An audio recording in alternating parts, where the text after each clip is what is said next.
session, the Leadership Council of our church met on Thursday to talk about worship in light of the COVID-19 pandemic. Let me begin by saying how much all of us miss you. We miss in-person worship. As we were meeting, many members of session reflected on how much they miss gathering together, the fellowship, the music, the prayers we say together, the opportunity to greet one another, the chance to look into one another's eyes and to shake hands or offer a hug. On a personal note, I can't tell you how much I miss all of you as well. Particularly in this time, most of you know that my dad died just over a month ago, and the chance to worship in person with all of you would have been a healing balm for the grief that I'm experiencing. Not only that, Pastor Damon and I went to seminary and we were trained to lead worship with people in it, to respond to you, to share in your joys and your grief, to hold you when you are hurting and to celebrate with you when you are celebrating. We miss all of this terribly. And each month that we meet to discuss this, there's a great deal of pain and a sense of what we are losing that goes into this discussion. We don't take this decision lightly, and each month we wrestle with this desire to be back meeting in person, balancing that with the health and safety of our church family and our larger community. So please know how much thought, prayer, energy, emotion, and pain goes into these decisions that we have been making each month since March.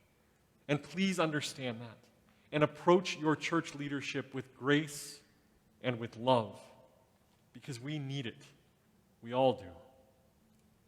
When session met this week, just like we do every month, we talked about our desire to return to in-person worship, and we also looked at the data of the spread of the disease in our community, and here is what we were confronted with when we did that. Our health department presents a risk dial that addresses the severity and spread of COVID-19 in our community. 2 weeks ago, that risk dial moved into the red zone, and the day before our meeting last week, the risk dial moved more deeply into the red zone. With the risk dial in the red zone, there are specific recommendations that our health department makes. Those recommendations are guided by doctors, scientists, and public health professionals. Here are some of those recommendations that they make. For physical distancing, they recommend that we stay at home unless you are essential personnel traveling for work or the general public acquiring medical care or food. Otherwise, you are encouraged to stay at home when we are in the red zone. That you distance at least 6 feet from anyone outside the home. That you work from home whenever possible, and that you avoid contact with others outside your home. They also recommend with face coverings that we wear face coverings whenever you are outside the home and around other people. Again, I want to reiterate that this is advice from the South Heartland District Health Department that is based on the guidance of doctors, scientists, and public health professionals, including members of our own church, some of who sit on the board of the South Heartland District Health Department, and others who offer guidance and advice to that board. And why are they proposing such strong measures? Well, here is what we are experiencing in our health department. This is the trajectory of diagnosed new cases. You can see that the curve of these cases reflects an almost exponential growth, and this case growth is not just numbers, but it is personal. In the last month, more than 30 members of our own beloved church family have had a positive diagnosis of COVID-19. Some may say that these newly diagnosed case counts are not an accurate measure, or that we have more cases simply because there's more testing available. However, when we take a look at our hospitalizations, we see that's just not the case. This slide shows the number of hospitalizations of COVID-19 patients in our local health district. You can see the same exponential growth in this number that is reflected in the new cases. One thing to point out is that our hospitalizations in November, the final bar on that bar chart, have already eclipsed the number in October, and we still have 8 days of this month to go. So we're going to see continued growth in that number, and again, members of our own church family are reflected in these numbers. So they're not just numbers, these are people, human beings, spouses, husbands, wives, children, grandparents. What's especially concerning about the hospitalizations is our capacity to respond to them. This data from the health department shows our ICU bed capacity. You can see that one day this week on November 17th, we had not one single ICU bed available in our entire health district, and this is also happening statewide. Friends, this is exactly what we had been hoping to avoid. And this is precisely why our session has taken such a cautious approach over the last 8 months. We didn't want to contribute to this by potentially creating a super spreader event in our church. This is why we didn't immediately restart in-person worship in May when the restrictions were lifted by the state government. This is why we chose outdoor worship over the summer, and we had a glorious run of 13 weeks of worship in the park.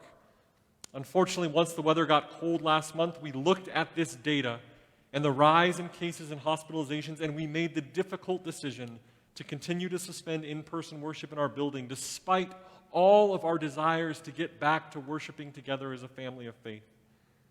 The church is supposed to be a place of life and life abundant, so we wanted to do all we could to preserve and protect life in our community. As we took up the conversation this month, in addition to this data I just shared with you, we also received reports that both the United Methodist Church and the ELCA Lutherans have made the recommendation that all of their churches in the state of Nebraska close in-person worship. So your session looked at all of this data before our meeting. We prayed. We talked to people who work at the hospital. We even have people who work at the hospital serving on session. I talked to the director of our health department. We prayed some more. When we finally met last week after reviewing all of this data, we spent more time in conversation and prayer, lamenting what we are missing from not having in-person worship, particularly as we approach the seasons of Advent and Christmas. With all of that, we made a decision to continue to suspend in-person worship until our January session meeting. We did not make this decision lightly, but we wanted to share our thought process with you. We recognize that many of you are feeling the same deep lament about not being able to meet in person. We all desperately want to get back to in-person worship too. But for the health and safety of our church family and for the health and safety of our community, this is the decision we have made. I believe that Pastor Damon will reflect a little bit on the biblical and theological reasons for this in his sermon this morning so that we can see how this connects with Scripture and how it connects with our call as Christians to care for our community. Now, my preaching professors always told me to never end a sermon and leave people down in the valley. While this wasn't a sermon, I don't want to leave you all in a valley. I want to end on some good news. So here is the good news. Your church staff and many volunteers are working like crazy to create opportunities for us to feel connected in this season of Advent and Christmas. So be on the lookout and please join us when you can. To begin with, we mailed home an Advent devotional guide to every household in the church. These should be arriving this week. We actually received ours in the mail yesterday. Starting next Sunday and every day in Advent, as a church family, we can be united as we read through this devotional guide and the daily prayers. And just like we did last year, there is a reverse Advent calendar included, so you are encouraged to follow along and help us collect items for our ministry partners. In addition to the Advent devotional guide, we will have an outdoor hymn sing gathering every Sunday at noon. So you can stay home for our stay-at-home worship from 10:30 to 11:30, and then hop in your car and drive down to the church parking lot, and starting at noon, we will sing your beloved Advent and Christmas hymns each Sunday in Advent. That will start next week, and that will run all 4 Sundays. A chance for us to do that safely, to gather and sing safely outdoors, socially distanced in the parking lot, but singing together as a family of faith. And finally, on Christmas Eve, weather permitting, we are going to do a drive-in Christmas Eve service in the parking lot of the Hastings College football stadium. Stay tuned for more details on that, but you will be able to stay safe in the warmth of your car, tune your radio to 1550 KICS, and participate in our Christmas Eve service as a family of faith. We even have plans for a candlelit singing of Silent Night. We will distribute battery-operated candles to each car that comes into the parking lot, so we won't miss out on that beloved tradition of Christmas Eve. My dear First Presbyterian Church family, I know that these are hard times that we are living in, and they're made even harder when we cannot gather in person to worship and to connect with one another. But God is with us in these hard times, and God will get us through this together.